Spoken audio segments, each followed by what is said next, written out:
नमस्कार मित्रांनो, स्वागत आहे माझ्या चॅनलवर जॉब विथ भूषण. आजचा जो व्हिडिओ असणार आहे मित्रांनो, तुमच्यासाठी एक चांगली जॉब ऑपॉर्च्युनिटी घेऊन आलेलो आहे मी इथं. ही जी भरती असणार आहे मित्रांनो, गृह मुंबई महानगरपालिकेसाठी इथं भरती असणार आहे मित्रांनो. ओके, ही जी भरती असणार मित्रांनो, सगळ्यात आधी तुम्हाला सांगू इच्छितो, याच्यात डायरेक्ट आपली मुलाखतीनुसार निवड प्रक्रिया होणार आहे मित्रांनो. या व्हिडिओमध्ये तुम्हाला कशा प्रकारे अप्लाय करायचं आहे, आपली सॅलरी किती असणार आहे आणि आपल्याला जॉब लोकेशन कोणतं असणार, संपूर्ण माहिती या व्हिडिओमध्ये देणार आहे. व्हिडिओ तुम्हाला शेवटपर्यंत बघायचा आहे मित्रांनो, तरच तुम्हाला अप्लाय प्रोसेस कळणार आहे मित्रांनो. ओके, चला तर मग सुरू करूया या व्हिडिओला. चॅनलला नवीन असाल चॅनलला सबस्क्राईब करून ठेवायचे आणि बेल आयकॉनला प्रेस करून ठेवायचे असे जॉब रिलेटेड व्हिडिओ बघण्यासाठी घ्यायचे. जसं की तुम्ही बघू शकता मित्रांनो, तुमच्यासमोर मी पीडीएफ फाईल ओपन केलेली आहे. आता ही जी भरती असणार तुम्हाला मी सांगितलेलं आहे तसं बृहमुंबई महानगरपालिकेसाठी ही भरती असणार आहे मित्रांनो. जसं की मुंबईसाठी इथं नायर धर्म रुग्णालयासाठी आणि टोरा वैद्यकीय महाविद्यालय, doctor L Nair road, Mumbai central, मुंबईसाठी असणारी वॅकन्सी मित्रांनो. नायर हॉस्पिटलसाठी इथं भरती असणार मित्रांनो. ओके, ते ही भरती कशाची असणार आता ते पण मी तुम्हाला सांगतो.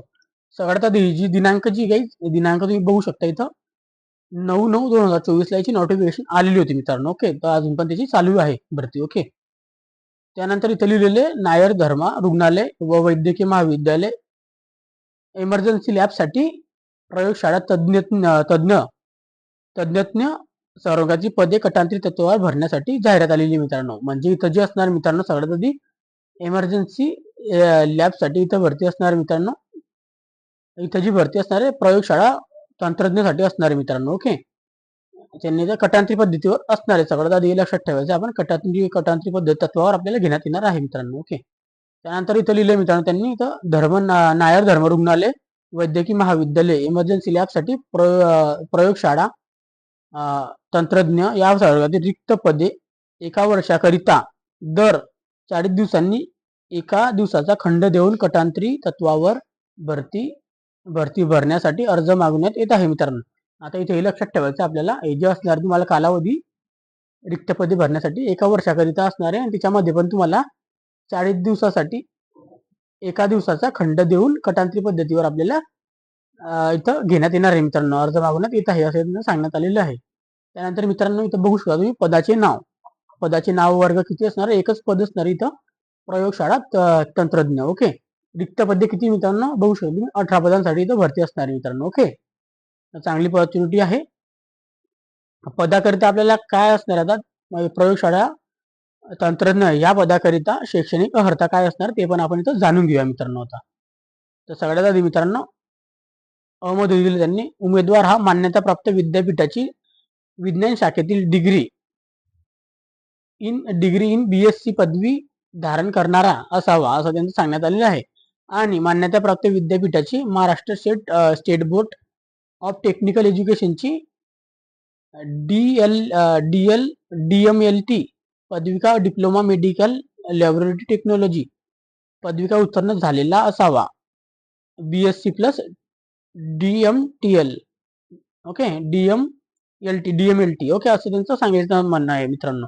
म्हणजे तुमचं BSc पण झालेलं पाहिजे, तुमचा डिप्लोमा पण झालेला पाहिजे, तरच तुम्ही इथं अप्लाय करू शकता. डिप्लोमा जो तुमचा DMLT मध्ये झालेला पाहिजे, किंवा त्यांनी ऑप्शन दिलेले आहे किंवा उमेदवाराने 12वी नंतर महाराष्ट्र आरोग्य विज्ञान विद्यापीठात यांच्याकडील निम वैद्यकीय तंत्रज्ञान या शाखेतील लॅबोरेटरी मेडिसिन या विषयात bachelor paramedical technology in laboratory medicine याच्यामध्ये तुम्ही पदवी कधी धारण केलेली असेल तर तुम्ही अप्लाय करू शकता मित्रांनो. त्याच्यानंतर अजून एक ऑप्शन दिलं त्यांनी, उमेदवार महाराष्ट्र राज्य माध्यमिक व उच्च माध्यमिक शिक्षण मंडळाची शालांत परीक्षा व तस्मय परीक्षा किमान 50 गुणांची प्रश्नपत्रिका असलेली मराठी विषय घेऊन उत्तीर्ण झालेला असावा. इथे तुम्हाला हे ऑप्शन दिलेले नाही, ऑर मध्ये तुम्हाला असं पण पाहिजे तुम्हाला. त्यानंतर तो मराठीमधून तुम्ही उत्तीर्ण झालेला पाहिजे, 50 गुणांची प्रश्नपत्रिका असलेली मराठी. ओके मित्रांनो, उमेदवारांना संगणकाचे ज्ञान अवलगत करणे आवश्यक आहे. तुम्हाला संगणकाचं ज्ञान पण पाहिजे मित्रांनो संपूर्ण. ओके, त्याने किंवा तिने DOE ACC त्यानंतर सोसायटीचे CCC किंवा O स्तर किंवा A स्तर किंवा B स्तर किंवा C स्तर अशा पद्धतीने सविस्तर प्रमाणपत्र किंवा महाराष्ट्र राज्य तांत्रिक शिक्षण मंडळाचे MSCIT चे किंवा जीईसीटीचे प्रमाणपत्र धारण करणे आवश्यक आहे मित्रांनो. तुम्हाला यांच्यापैकी एक प्रमाणपत्र लागणार आहे मित्रांनो. इथं लक्षात ठेवता तुम्ही आता. त्याच्यानंतर मित्रांनो पुढे आता चला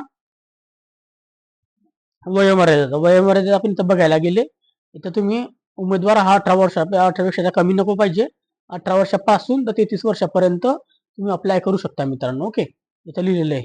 जास्तीत जास्त इथे लिहिले उमेदवाराचे वय 18 वर्षापेक्षा कमी व 33 वर्षापेक्षा जास्त असता कामा नये. म्हणजे 18 ते 33 वर्षापर्यंत तुम्ही अप्लाय करू शकता. ओके, वेतन श्रेणी निश्चित वेतन श्रेणी असणारे मित्रांनो तुम्हाला दर महिन्याला 20,000 रुपये निश्चित आपल्याला भेटणार आहे मित्रांनो. ओके, कोणत्याही भत्ता अनुश्रेय नाही, त्यात कोणताही भत्ता वगैरे तुम्हाला भेटणार नाही. फक्त 20,000 रुपये तुम्हाला सॅलरी असणार आहे. निवडीचे निकष, तुझी निवड प्रक्रिया काय असणार आहे आपण ते पण जाणून घेऊया आता. वरील शैक्षणिक अर्हता प्रमाणे प्राप्त केलेल्या गुणानुसार मुलाखतीच्या गुणांनुसार निवड करण्यात येईल मित्रांनो. ओके, तर त्यांनी काय सांगितले तर आता तुम्हाला एकदा परत सांगून देतो. वरील शैक्षणिक अर्हता, तुमची सगळ्यात पहिले शैक्षणिक अर्हता चेक केली जाईल. म्हणजे गुण वगैरे चेक केले जाईल, तुम्हाला किती गुण पडलेले आहे डिग्रीमध्ये, BSc मध्ये, डिप्लोमामध्ये. त्याच्यानंतर तुमच्या मुलाखतीचे काही तुम्हाला गुण दिले जाणार आहे मित्रांनो. त्याच्यावर तुमची निवड होणार आहे मित्रांनो. म्हणजे इंटरव्ह्यू होणार तुमचा अशा पद्धतीने. ओके, म्हणजे आपल्याला फक्त इंटरव्ह्यू द्यायचे आणि आपले डॉक्युमेंटेशन आहे त्याच्यावर आपली निवड होणार आहे, जसे पर्सेंटेजवर. ओके, त्यानंतर सर्वसाधारण अटी दिलेल्या आहे मित्रांनो. अटींमध्ये आपण थोडा 4-5 अटी आपण इथे बघून घेऊया. जे 4-5 मेन आहे ते सांगून देऊ तुम्हाला.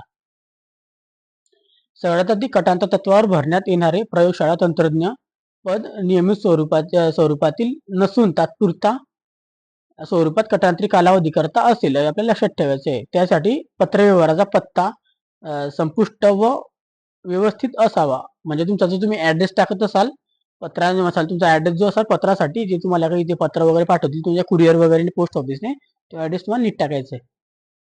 उमेदवारांनी अर्जासोबत शैक्षणिक अर्हता, व्यावसायिक अर्हता, संबंधित गुणपत्रिका व प्रमाणित पत्र जोडावी.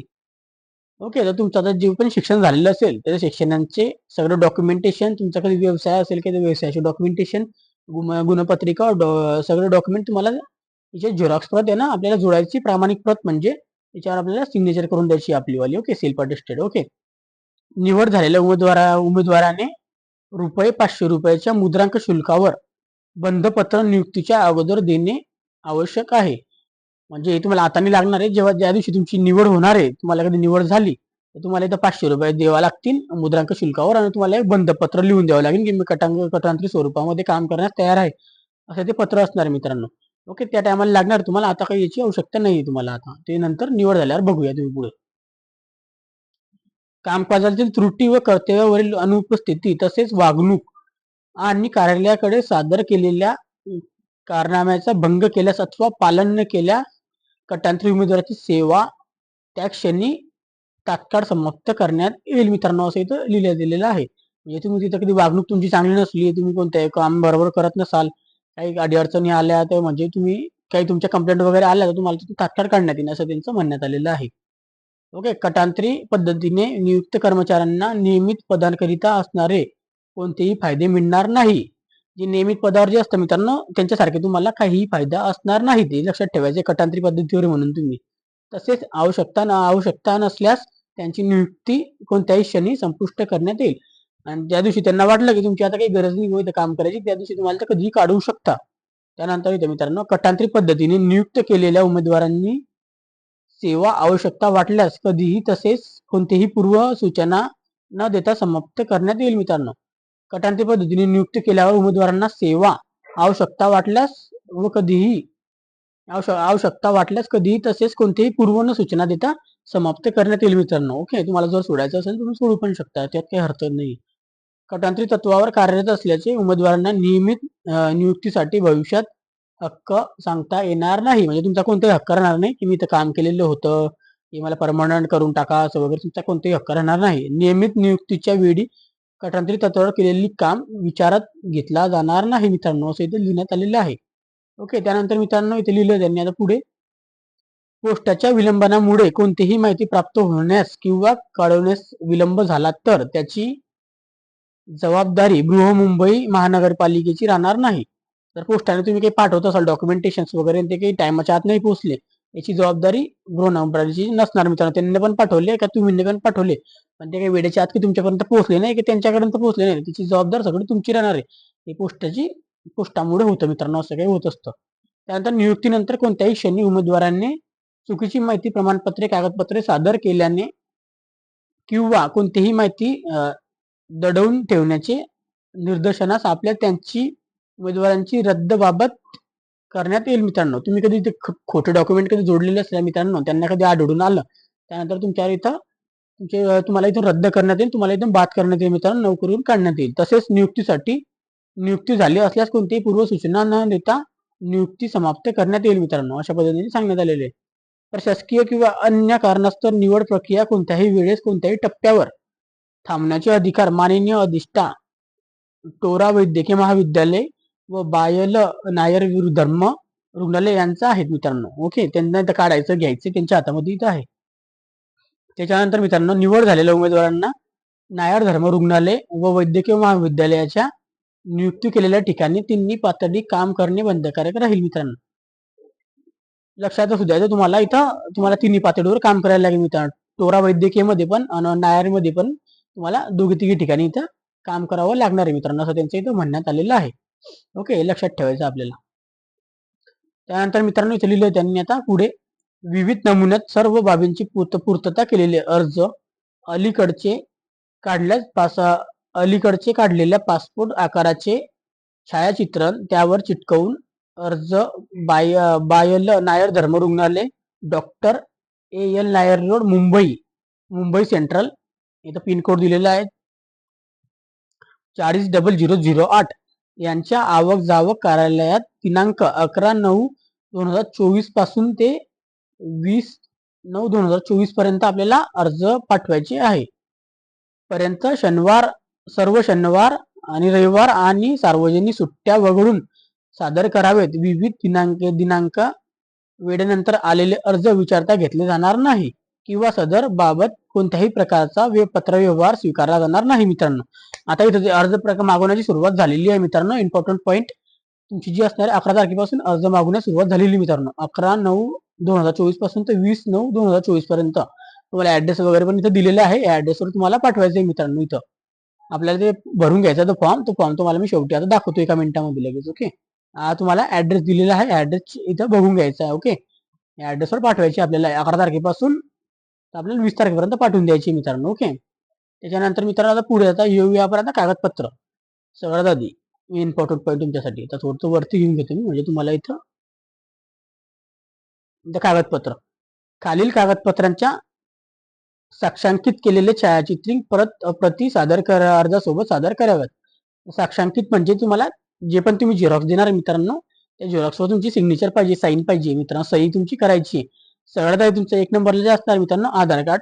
ओके, 2 नंबरला पॅन कार्ड, 3 नंबरला आपला वास्तवचा पुरावा म्हणजे आधार कार्ड, पासपोर्ट फोटो, नाही तर वाहन चालक परवाना, वीज बिल देयक, दूरध्वनी देयक आपल्याला चालणार आहे मित्रांनो. आधार कार्ड पण चालणार आहे, तुम्ही कधी त्या ऍड्रेसवर राहत असाल वास्तव पुरावा म्हणून, तर तुम्हाला आधार कार्ड पण चालेल. आधार कार्डवर तुमचा ऍड्रेस सेम असेल तर ठीक आहे, नाही तर तुम्हाला दुसरे पण इथं ऑप्शन दिलेले आहे मित्रांनो. वीज बिल देयक पण चालणार आहे मित्रांनो. ओके, त्यानंतर ओळख पुरावासाठी आधार कार्ड, वाहन चालक पुरावा व पारपत्र, पासपोर्ट, मतदान ओळखपत्र इत्यादी आपल्याला लागणार आहे मित्रांनो. आधार कार्ड तुम्हाला देऊ शकता मित्रांनो ओळखपत्रासाठी. ओके, त्यानंतर माध्यमिक शालांत SSC परीक्षेची गुणपत्रिका. ओके, तुम्ही 10वी पास झालेले असाल 10वीची सगळ्या गुणपत्रिका आपल्याला पाठवायची आहे, त्याची झेरॉक्स कॉपी वगैरे द्यायची मित्रांनो.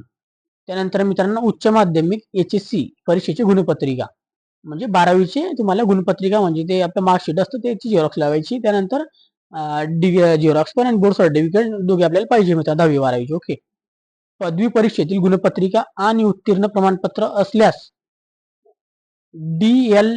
DMLT पदविका उत्तीर्ण प्रमाणपत्र आपल्याला लागणार आहे मित्रांनो. इथे सांगण्यात आलेलं आहे जे पण आपण पदवी झालेलं असेल त्याची आपली गुणपत्रिका व उत्तीर्ण प्रमाणपत्र म्हणजे आपण त्याला डिग्री सर्टिफिकेट असं म्हणतो ते पण आपल्याला लागणार आहे मित्रांनो. इथं DMLT मधलं पण पदविका असेल त्याचं पण प्रमाणपत्र लागणार आहे मित्रांनो. त्यानंतर आपले 2 पासपोर्ट आकारातील अलीकडील काढलेले छायाचित्र आपल्याला द्यायचे मित्रांनो. म्हणजे आपल्याला 2 पासपोर्ट फोटो पण ऍडिशनल आपल्याला त्यांच्या याच्यात पाठवायचे मित्रांनो त्या पावतीमध्ये पोस्टाच्या याच्यामध्ये. ओके, त्यानंतर विचार मित्रांनो शैक्षणिक अर्हता व अनुभव या संबंधित असलेले इतर कागदपत्रे.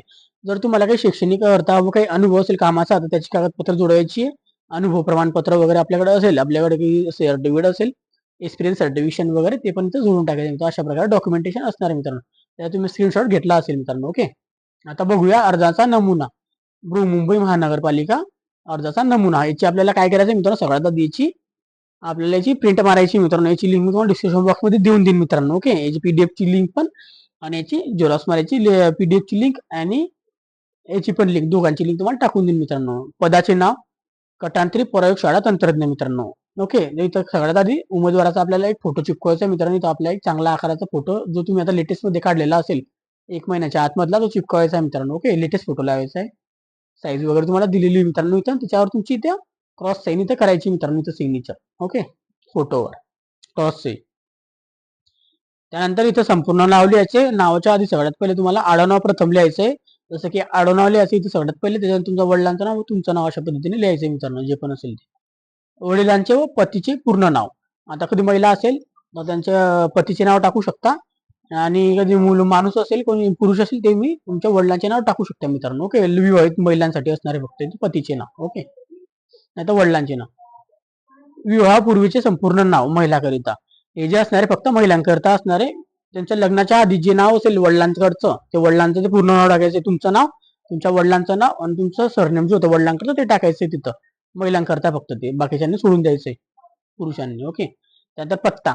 पत्ता आपला ऍड्रेस टाकायचा आहे. आपल्या कॉलनीचं नाव जे असेल ते, त्यानंतर आपल्या गावाचं नाव, त्यानंतर आपला तालुका, जिल्हा, त्यानंतर संपूर्ण माहिती ती लिहायची. त्यानंतर पिनकोड टाकून द्यायचा, आपल्या गावाचा जो पण पिनकोड असेल तो, पोस्टल कोड. Okay guys. त्यानंतर इथं मोबाईल क्रमांक. मोबाईल क्रमांकामध्ये मित्रांनो इथं 2 नंबर ते टाकून द्या. कमीत कमी एकच नाही, एकच नको टाका. आपल्याकडे कधी 1-2 नंबर असतील, 2-3 नंबर इथे टाकून ठेवायचे. ओके. एक नाही लागला दुसरा तरी आपल्याला कामात येईल मित्रांनो, काही अडचणीमध्ये. ओके. त्यानंतर लिंग, पुरुष किंवा स्त्री जे पण असेल ते आपण इथे चॉईस करून घ्यायचंय. त्यानंतर इथं खाली यायचंय मित्रांनो. खाली आल्यानंतर जन्मदिनांक टाकायची. जन्मदिनांक टाकण्यासाठी तुम्हाला दिनांक, सगळ्यात पहिले आपला जन्मदिनांक टाकायची पूर्ण. जसं की आता तुम्हाला एक्झाम्पल सांगतो मी. आता कोणाची जन्मतारीख 2000 असेल, 20/6/2000 असेल, कोणाची 20/6/2003 असेल, अशा प्रकारे दिनांक टाकायची. त्यानंतर इथं रोजी असलेलं वय, त्या दिनांकानंतर आपलं वय किती आपलं ते टाकायचं मित्रांनो. इथं या दिनांक आपला दिनांक, जन्मदिनांक इथं टाकायची आणि दिनांकानंतर आपल्या आजचं वय काय आपल्याला, आजच्या दिनांकापासून ते वय आपल्याला कॅल्क्युलेट करायचंय. त्या दिवशी तुम्ही फॉर्म भरताल त्या दिवसाचे इथं वय टाकायचंय. वर इथं वय पूर्ण आपलं जसं असेल 21-22. त्यानंतर महिने किती झाले, 5-6-7-8-9-10-11-12 अशापैकी दिवस किती झालेले, किती दिवसाचे झालेले. याच्यासाठी तुम्ही काय करू शकता मित्रांनो, एज कॅल्क्युलेटर म्हणून ऍप्लिकेशन आहे, तुम्हाला मी इथे लिहून देतो. Age calculator. एज कॅल्क्युलेटर म्हणून एक ऍप्लिकेशन होतं, ते आपल्याला इथून डाउनलोड करून घ्यायचं मित्रांनो. Age calculator. ओके. इथून आपण डाउनलोड करून घ्यायचं एज कॅल्क्युलेटर. तिथून आपण करू शकता मित्रांनो अशा पद्धतीने. आपलं वय तिथं काढू शकता तुम्ही. आपल्याला ते डायरेक्टली येऊन जातं मित्रांनो, किती दिवसात झालेले काय काय. शैक्षणिक अर्हता. शैक्षणिक अर्हतासाठी विद्यापीठाचे नाव व गुणांचा तपशील, ते प्राप्त गुण, किती पैकी पेपर होता आणि किती टक्केवारी किती आलेली असेल ते लिहायचंय. सगळ्यात आधी बीएससी सायन्स मध्ये किती आपला सायन्ससाठी विद्यापीठाचे नाव व प्राप्त गुण आपल्याला किती होते आणि किती पैकी पडलेले होते आणि किती टक्के पडले ते टाकायचं आहे. त्यानंतर DMLT मध्ये 3 वर्षाचा अनुभव अभ्यासक्रम, विद्यापीठाचे नाव, प्राप्त गुण, किती पैकी होते आणि टक्केवारी अशा पद्धतीने टाकायचंय. ब मध्ये आता शैक्षणिक अर्थ, विद्यापीठाचे नाव सेम असणार, इथं पण गुणांचे तपशील, प्राप्त गुण, पैकी गुण आणि टक्केवारी. इथं 12वीचा टाकायचं आहे. 12वीचा आपलं बोर्ड युनिव्हर्सिटी, किती गुण मिळाले तुम्हाला टोटल आणि किती पैकी होते टोटल, आणि इथं टक्केवारी. त्यानंतर इथं bachelor of paramedical laboratory technology and laboratory medicine साठी असणारी इथं पदविका, विद्यापीठाचं नाव, प्राप्त गुण, किती पैकी होते, टक्केवारी टाकायची मित्रांनो. त्यानंतर मित्रांनो SSC परीक्षेत मराठी विषयात उत्तीर्ण आहेत काय, तर तुम्ही 10वी मध्ये तुमचं कधी मराठी विषयात तुम्ही उत्तीर्ण असाल तर इथं होई नाही लिहायचं आपल्याला. तर महाराष्ट्रामध्ये सगळे जण तर मराठी घेतात, इथं होई करून टाकायचं, नाही वाला ऑप्शन काढून टाकायचं मित्रांनो. ओके. त्यासाठी तुम्हाला प्रमाणपत्र जोडावे लागणार मित्रांनो. ओके. कोणतं SSCचं तुमचं द्यावं लागणार. SSCचं आपल्याला मार्क सर्टिफिकेट मार्कशीट मध्ये असेलच तुमचं मराठी, तर काही टेन्शन नाही. ओके. संगणकाचं कधी ज्ञान असाल तर तुम्हाला MSCIT किंवा संगणक विषयाचा अभ्यासक्रम प्रमाणपत्र द्यावा लागणार मित्रांनो. ते तुमच्याकडे आहे किंवा नाही ते आपल्याला इथं लिहायचंय. ओके. तर आपण कधी MSCIT वर केल्याचं हो नाही करायचं, MSCIT ची झेरॉक्स लावून द्यायची मित्रांनो, साईन करून. ओके. सदर पत्राच्या जाहिरातीतील नियम व अटी शर्ती मान्य आहेत. त्यानंतर असं लिहायचं दिनांक, ज्या दिवशी तुम्ही पाठवत असाल पोस्टाने त्या दिवशी दिनांक टाकायचा आहे. त्यानंतर इथं ठिकाण, आपलं ठिकाण, मग आपला विश्वासू म्हणून आपल्याला इथं अर्जदाराची सही करायची, इथं सिग्नेचर, त्यानंतर अर्जदाराचे पूर्ण नाव इथं टाकून द्यायचे मित्रांनो, अशा पद्धतीने. ओके, हा संपूर्ण अर्ज सोपा अर्ज आहे मित्रांनो, इतकं काही हार्ड अर्ज नाही. आणि इथं मला ऍड्रेस परत मी एकदा दाखवून देतो. ऍड्रेसवर तुम्हाला पाठवायचं मित्रांनो. आता ऍड्रेस कुठे आहे तुम्हाला, हा ऍड्रेस आता इथं मी केलेला आहे, इथं खून पण केलेली मित्रांनो. इथं लिहिलेला आहे ऍड्रेस, संपूर्ण ऍड्रेस लिहिलेला आहे मित्रांनो, तुम्ही बघू शकता. पिनकोड सहित ऍड्रेस, या ऍड्रेसवर टाकायचं आहे मित्रांनो. हे डॉक्युमेंट पण तुम्हाला पाठवायचे मित्रांनो. ओके, हे सगळे तुम्ही स्क्रीनशॉट एकदा घेऊ शकता मित्रांनो. तुम्हाला लागला तुम्ही एकदा छोटं करून दाखवतो एकदा, तुम्हाला स्क्रीनशॉट घेण्यात अनुभव येऊन जाईल. ओके, तर इथं बघू शकता तुम्ही, असा स्क्रीनशॉट असा घेऊ शकता आणि ऍड्रेसवर पाठवायचे आणि डॉक्युमेंट आपल्याला लागणार आहे मित्रांनो. ओके, त्या व्यतिरिक्त तुम्हाला अजून काही डाऊट असेल तुम्ही मला कमेंट बॉक्समध्ये कमेंट करू शकता मित्रांनो. आणि तुम्हाला सॅलरी वगैरे पण सांगितली 20,000 रुपये प्रति महिना असणार आहे. आणि तुम्हाला व्हिडिओ आवडला असेल नक्की एक लाईक करा. एक लाईक मला मोटिवेशन देतो मित्रांनो. असे तुमच्यासाठी मी जॉब डेली मी शोधत असतो मित्रांनो, इंटरनेटच्या माध्यमातून समोर मी सादर करत असतो मित्रांनो. असे जॉब तुम्हाला कुठेही पाहण्यात मिळणार नाही मित्रांनो. आपल्याकडे माझ्या चॅनलवर सगळे जॉब पाहण्यात मिळते मित्रांनो तुम्हाला. गव्हर्नमेंट जी आर आता महाराष्ट्रात ते पण, त्यानंतर असे कटांतरित job, government job, private job, सगळे जॉब आपल्या व्हिडिओ चॅनलवर अपलोड होतात मित्रांनो. संपूर्ण माहिती देतो मी, कोणतीही माहिती आपल्या विरुद्ध सगळ्या माहिती असल्याशिवाय आपण तो व्हिडिओ बनवतच नाही मित्रांनो. ओके, तर आपण जी माहिती देतो ती खरी माहिती असते आपल्या चॅनलवर, सगळी संपूर्ण माहिती तुमच्या समोर मित्रांनो. ओके, आणि हा व्हिडिओ आवडला जास्तीत जास्त लोकांना शेअर करायचा. हा व्हिडिओ ज्यांना इथं करायचं असेल जॉब वगैरे, त्यांना जास्तीत जास्त मुंबईमध्ये राहणाऱ्या मित्र परिवारांना, नातेवाईकांना शेअर करा ह्या व्हिडिओला. ओके मित्रांनो, त्याचा शेअर करा. आणि तुम्हाला हा व्हिडिओ आवडला असेल लाईक करायचं आहे आणि शेअर करायचं आहे. त्यानंतर माझ्या ऑफिशियल चॅनल लिंक पण दिलेली, जसे की टेलिग्राम चॅनल आणि व्हॉट्सअप ग्रुपला जॉईन होऊन जातं. तिथं पण मी डेली अपडेट येत असतो मित्रांनो.